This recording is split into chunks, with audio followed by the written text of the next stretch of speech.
Alam mo ba, sa panahon ngayon, hindi lang presyo ng bilihin ang problema, kundi yung siguradong pagkakaroon ng pagkain. Paano kung dumating yung panahon na hindi na tayo kayang supplyan na ibang bansa? Kasi ang totoo, karamihan ng pagkain natin dito sa Pilipinas, ini-import pa natin. Manok, baboy, isda, kahit gulay. Ngayon, kung magkakaroon ng mas matinding krisis globally, anong mangyayari sa atin?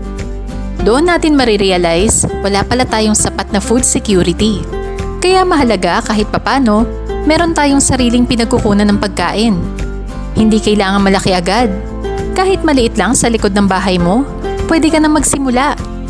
Pwede kang mag-alaga ng manok para sa itlog at karne, mag-alaga ng baboy, magpalaki ng isda sa maliit na tank o pan, at syempre, pwede kang magtanim ng mga gulay.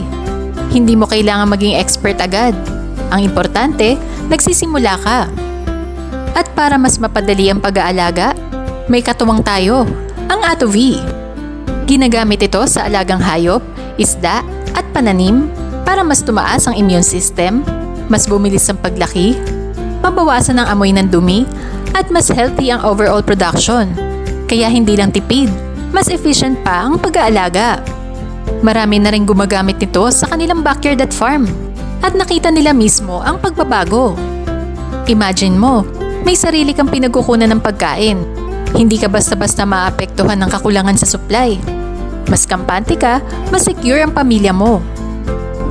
Kung gusto mong malaman kung paano gamitin ang ATOV at kung paano ito makakatulong sa alaga mo, mag-message ka lang sa amin o panoorin mo ang mga videos namin sa YouTube, Facebook at TikTok para makita mo mismo kung paano ka magsisimula. Sa panahon ng krisis, ang pinakamayaman ay yung may sariling pagkain. Simulan mo na sa sarili mong bakuran.